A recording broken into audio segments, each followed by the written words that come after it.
views and opinions expressed in this program are those of the participants and do not necessarily reflect the views of BronxNet or the program underwriters.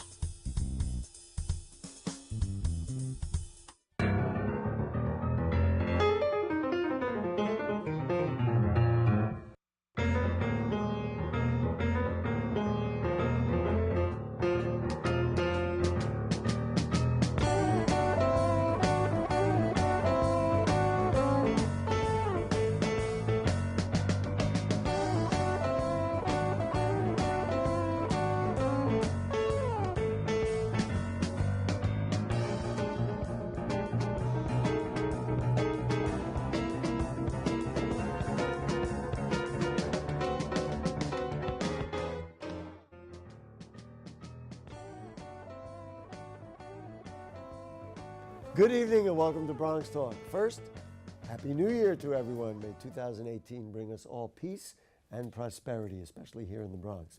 In what is becoming a nice tradition on Bronx Talk, this program, I believe this is the third time we've done it. We kick off our new year with our old friend Joe Raskin from Wandering New York.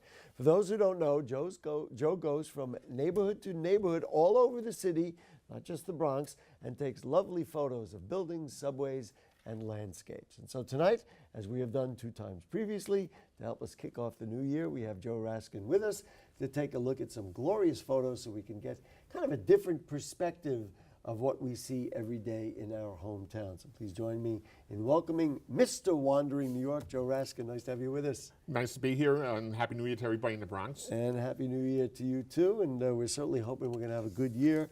And let's talk about Wandering New York, and then we're going to show everybody some really fantastic photos. How did you get started with Wandering New York? Just because I'm a little bit shy about taking pictures of people, and I like to take photographs. I just started walking around.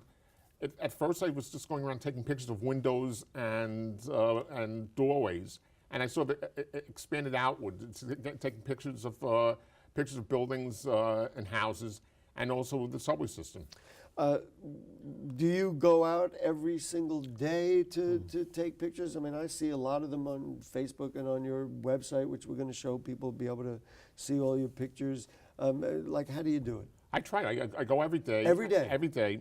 Even when when the weather is bad, sometimes I'll do it. I'll pick out a neighbor. I try to get it to every borough at least once a week. Every borough once a week, so you're in the Bronx at least once a week. That's right. It doesn't always work out that way, but that's what I try. That's my goal anyway, and it's good exercise also. So it's.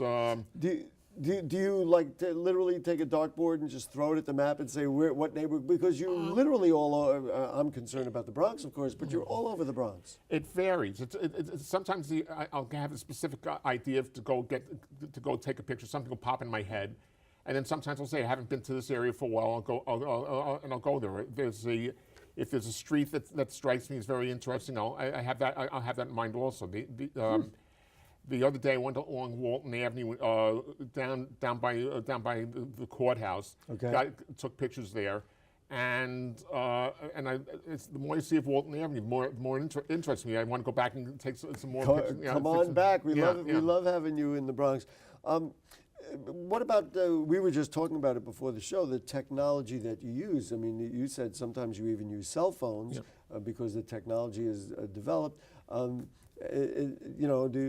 do you do? And do you bring an SLR, or what do you do? I do both. SLR, a digital version of an SLR. I don't use film anymore. Of course. It's unfortunate. I like film, but I don't use film anymore. But what the new technology enables me to do is take as many pictures as I want, and not feel like I'm wasting film or anything like that. Mm-hmm. So there are days when I'll go out and take pictures, and I'll come home with about maybe 100 shots, which no way in the old days it cost you a fortune. Yeah, that's right. Because I never developed my own pictures. Sometimes I had access to a dark room. I would do enlargements, but that would be about the extent of it. What some people don't know, Joe is retired from the MTA, New York City Transit. Yes. New York City Transit, And so you like to travel. You undoubtedly travel the city through the subways. That's correct. And among the things we're going to see is some great subway shots, the kind of things you don't normally see. And again, not of people. These are of structures, so to speak. So talk to me just about the subways and your interest in the subways. Well, my parents don't drive, so I've never, I didn't have a driver's license, so it's well into my 20s. So it's just always going around the city on the subways, regardless, or express buses or the commuter railroads. And I just find it to be a more interesting way of seeing New York. Seeing New York. Did you take photographs in general before you did Wandering New York, or was it kind of a Johnny-come-lately thing where you said, you know what? That's not a bad idea. Maybe I'll take some pictures. No, I've been seriously taking pictures since the late 1970s, and it wasn't until about 5 years ago that I thought of doing a photo blog, which is Wandering New York. I was mostly taking pictures of my kids, and at one point with film. At one point, my sister, my niece, and my daughter all said to me, "You should start using a digital camera," and they were right. Well, you're kind of listen, I know Joe a little bit. He's been on the show a few times. You're kind of a traditional guy, and so I can understand that you may have been the last one to ditch the old style stuff. Yeah. But the digital allows you to just take so many pictures. That's right. It's so much more liberty to take pictures of anything I want. And beyond that, it's even better for taking pictures in low light situations or telephoto shots also, which you'll see as well. We have many pictures to show. Do you touch them up afterwards? Do you change them? Because nowadays you could take a dark picture, you could change the lighting, all of a sudden it looks like a light picture. I'll change the lighting sometimes. I delude myself into saying that I don't do anything with a computer that I wouldn't use in the dark room. Same effect, cropping, using light differently, things like that. I won't superimpose anything. I don't Photoshop that way, but I'll crop and do things like that. Favorite places in the Bronx? Now listen, we're going to show a ton of Bronx photos, so they're all my favorites. But are there places that you say, "Gee, I'd love to go back there"? And I mean, you mentioned Walton Avenue; that would be fun. I found the Grand Concourse. I found Marshall Parkway to be my favorites. Among my favorite spots, Pelham Parkway as well. They just strike me as being three of the most beautiful streets in the city. And well, that's interesting because you now have picked thoroughfares. You've picked because it gives you a lot of stuff to shoot. So you do the Concourse, Marshall Parkway, and Pelham Parkway, and other streets as well. Yeah. I like going around Williamsbridge because that's where my dad grew up. On 80th Avenue, so it's like I always like to go over by there as well. What I'm always fascinated with, and Joe knows this, and people who've seen our shows beforehand will know this, is that you look at things and you look at things in a new way. Like, I never realized that particular house makes it look like we're in a small town and not in the Bronx. Or, that look at the architecture of a series of buildings you never thought of how majestic they look, and those kinds of things. So, are you ready? I'm ready. Are people watching ready? Are we ready to show some pictures? I'll be honest with you. Joe sent me the photos. I did not look at them. I sent them right to our producer, Lindsay, and our director, William, and we're just putting them up. So we're all going to enjoy them for the first time in the new year together. Let's take a look at the first one. What do we got? Wandering New York with Joe Raskin. That is a shot from the Freeman Street station on number 2 and 5 trains, looking down towards the Simpson Street station. And I am very lucky, and I always I tend to be in the right place at the right time to get shots like this. It would have been even better if there was a third train going in the other direction. But you have a number 2, number 5 train just having made the turn from Simpson Street. How long were you sitting there when you did that? Not too long. It was just because it was at the start of the rush hour, so the trains were coming through fairly frequently. Many of the shots you take of subways are like that, looking down the track. So you go to the end of the. That's right. And do you stand there a long time? Usually not. Sometimes I'll wait to see. I'll wait for it. But generally speaking, when I'm there, trains will come through fairly often enough that I can get a shot like that. I will interject. Any photographer who says to me, I got a little lucky, that for photographers, that usually means they know what they're doing. They're in the right place at the right time. That's important. All right, let's go. What do we got? Next. That's the number 4 train that's looking south from the Burnside Avenue station. You see I like the shot like this because I like to when I have an elevated line picture. I like to have it in the context of the community that it's in. So you see the apartment buildings there. You see the other buildings along Jerome Avenue. Off in the distance, you see Yankee Stadium, and and then even further, or if you see the Manhattan skyline, which you can see all along the Jerome line. The other thing about many photos like this and other train photos is you don't realize that there is almost like a roller coaster effect because you just look at it as straight, but your pictures seem to reveal otherwise. That's the telephoto lens also doing. It sort of compresses things, but at the same time, it's not even surface. It's the topography of this borough, and that things do tends to roll up and down a little bit. All right, next photo. Keep going. Well, that's the one we saw. Let's see the next one. That is the number 6 train, the Pelham line, from the end of the Elder Avenue station.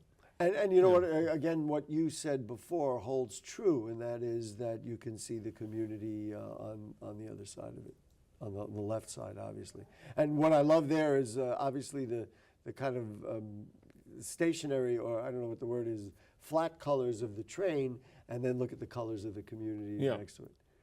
All right, next. This is the 174th Street station on the number 2 and 5 trains. I like because the light, the way the late afternoon light was reflecting on the station, but also having the building looming in the background. You know, it really it's very interesting because if you look at, especially the way I guess it would be a late afternoon light is what it would look like. You know, that station looks like an old town station, you know, rail station from somewhere else, but the building again gives it context. And this is what the architecture of the elevated lines used to be like all over the place. And it's a shame there's so few of them left like that. The architecture because of the way the roof is shaved. The roof, the poles, the lighting, that everything was built right up to the elevated line itself. Right. And the other thing is you could look at that building and decide, well, there's nothing much to look at over there, but it really it's got its own personality. It adds character to the station.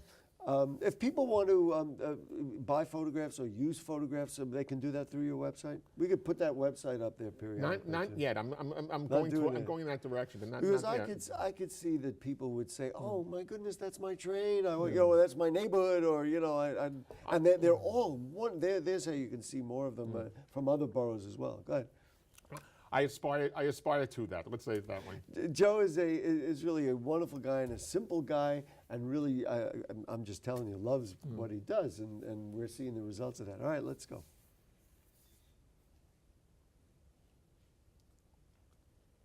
This is long. I took this from the number 4 line. This is building from the train itself.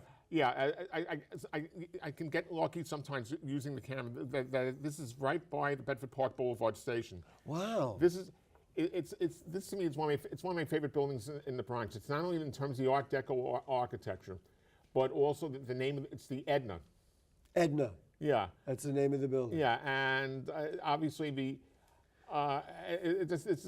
look to it, and it's just really perfect. Yeah, what I love, you could leave that picture up there. What I love about that photograph is that it looks like so many buildings in the Bronx, and you could pass it by and not understand really a certain sense of beauty into it. And this is why for New Year's Eve I want people to relook at our borough in a different way and say, wow, we really do have beautiful things here in the Bronx that we would normally not even take a look at. Even look at the top of the building right in the center. There is some sort of structure that was done to make it look nice. That's right. There's so much character. There's so much Character, that's There's the so word. much thought went into it. It's not just something you slap up all of a sudden. Yeah, and when you look at it from the distance, for example, like at the fire escapes on the right side, you would not notice kind of the pattern, Right. which when you're up close, so what? But And that whole block along that street, that's where Jerome Avenue sort of swings away a little bit from the number 4. now you would have had to have gotten. I'm just trying to think. You would have, because that would be on the eastern side, so you That's would right. have hadn't gotten off on the northbound side and stood there for a little while. Yeah. He was wandering New York, apparently. Yeah. But just that whole block is a great block. And again, so now when you come home from work, people come home from work and get off at Bedford Park, take a moment and look. Of course, now if you're home late in the day, it'll be a little dark. Yeah. But take a moment and look, and then you can, again, that's the objective of what we're doing on New Year's, to give us a new look at the Bronx. All right, what do we got? Aha. This is up. Whoops. Oh. Go back to the other one. Can we do that? We lost that one? Well, this is one. Oh, there we go. Okay. This is along Bronx Boulevard. This is like another part of another street that has a lot of great houses to it.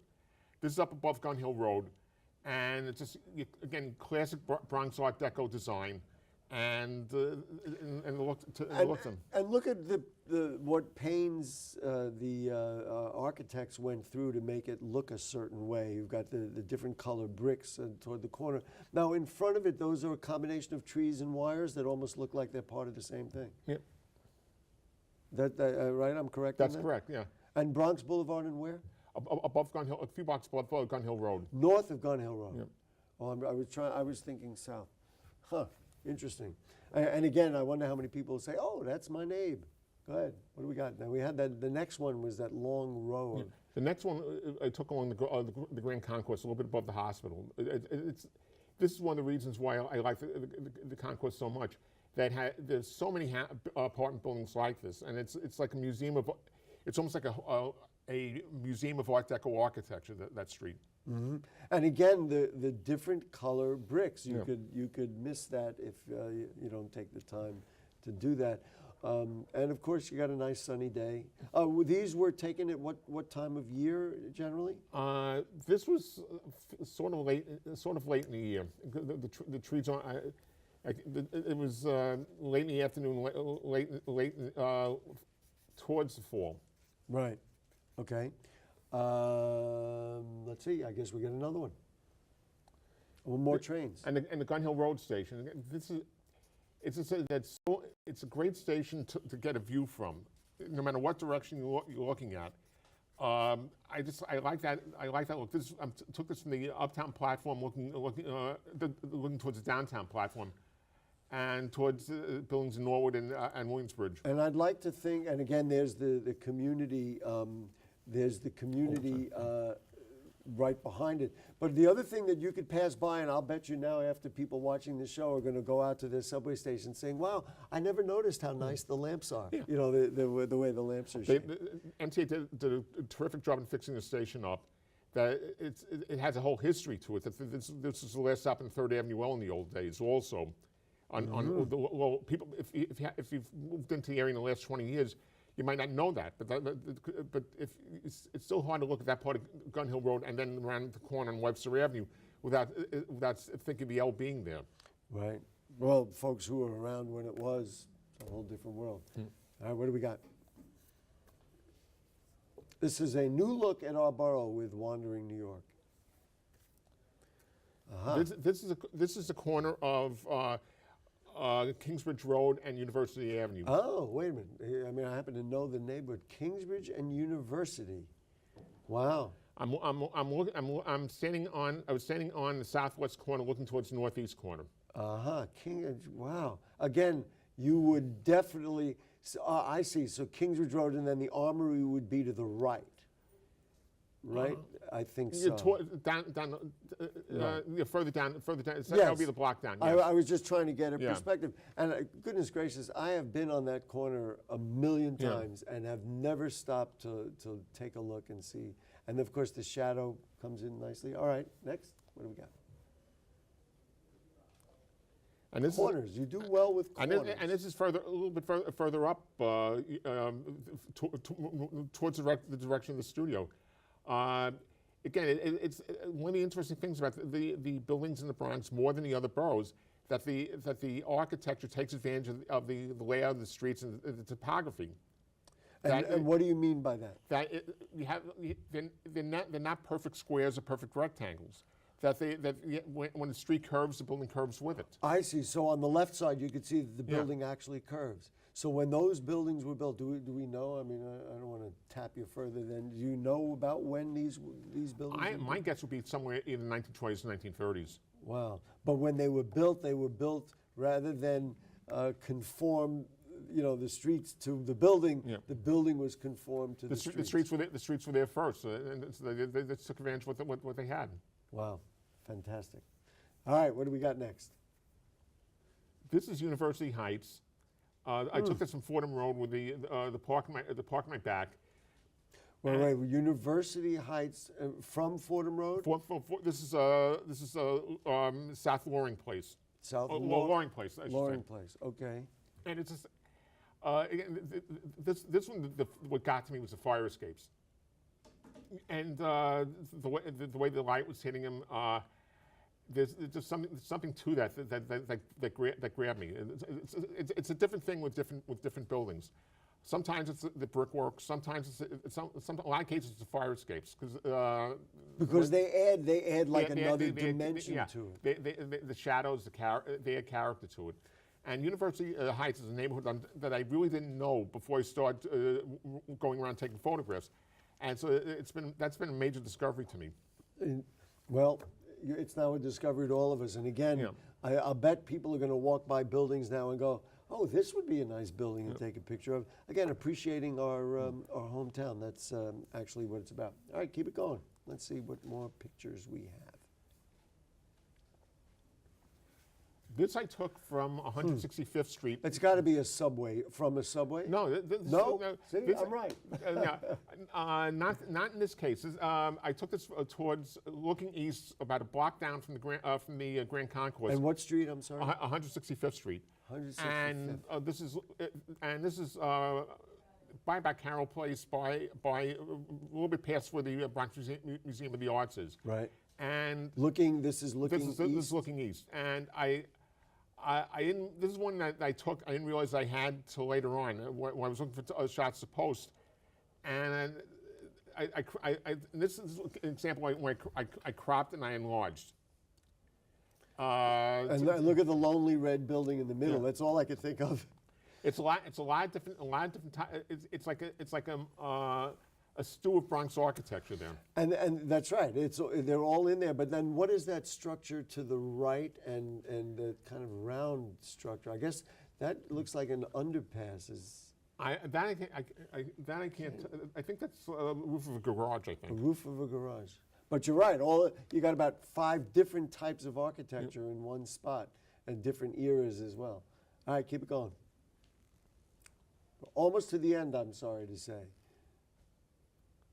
This is in Norwood. This is Perry Avenue. And I was going to say, this is one of those that makes it look like a small town. This is right around the corner from the library, the Norwood Library. The first time I went up there I took this picture. This is not the first picture I've taken, but anytime I'm in this neighborhood, I wind up taking pictures of these buildings. What is it that compels you? Well, of course, you got, again, the lonely red one in the middle. The lonely red one. The rooftops, it's just something. The porches, the hilly nature of the street. When I went by 205th Street, because this is when I was doing research on my book about the unbuilt subway lines. This was where the current end of the Concourse line, but the Concourse line was supposed to go into the East Bronx. I wanted to get a shot looking down 205th Street toward a modern day shot. I had an old shot of 205th Street with the 3rd Avenue L going by. Again, we talk about diversity of people in the Bronx. Look at the diversity of architecture, the diversity of the neighborhoods, and in many cases, right in the same spot as you saw there. You had the private housing. All right, how many more we got? We got just a couple more, and then we're gonna wrap it up. Okay, go ahead. 2 more, they say. Let's see what we got. This is Soundview. This is looking down from. I was walking along from Westchester Avenue, and taking advantage of the hilly nature of the community, and the row houses. This is an effect I like to get, not just in the Bronx, but in other boroughs also. And again, you could pass by those buildings or those houses and say, those are just old houses. All right, what do we got? One more, right? We got one more picture? All right about that? Let's see that last. Good to the last drop. This is Van Cortlandt Park. I was going to say, that's got to be 242nd Street. I took this from the walkway over Broadway. I like the I guess rural nature of the park over there. It's not rural, but the way it looked at that point, and the old stairway as well. At the end of a work day, and you're tired, and you're walking down those stairs, and you're, oh my goodness, I got to get home, and you don't have a moment to appreciate. Look at the shape of it. It's like it's like a roller coaster or something. It was just something that Grammy. I was waiting. This is what I waited for, because I didn't want anybody in the shot. So I was waiting. I was waiting to make sure that I took it without people in it. So, Joe, thank you so much for making our New Year's brighter, for helping people enjoy the Bronx a little better than we already do. What's next? Now, we got you up here to the Kingsbridge area of the Bronx. You can take some pictures on the way out? I actually did on my way here, and on my way back, I'll walk in another direction. So without a plan, and you'll just try to recognize something? Yeah. Sometimes it's just I saw at Point A, I'm not sure where I'm going to wind up. I know I'm going to wind up at either a subway station or a bus stop or something else like that. To get home. Joe, we got to run. Happy New Year. Thank you so much, my pleasure. friend, and keep taking pictures of our home borough of the Bronx. Thank you. WanderingNewYork.tumblr.com. All right, folks, thank you. Please enjoy and appreciate our borough of the Bronx. If you have further questions or comments on anything you heard on tonight's show or anything going on in the Bronx, then email them to us at BronxTalk@BronxNet.org. You send us a tweet at BronxTalk or post them on our Facebook page, and we'll read them on the air during a future edition of our program. You can check out the archives at BronxNet.org. You find Bronx Talk by following the Watch menu on the nice new BronxNet website. Thanks to our producer, Lindsay Violet, our director, William Guzman. We'll see you next week. Happy New Year, everybody. A good, peaceful New Year to you. Good night.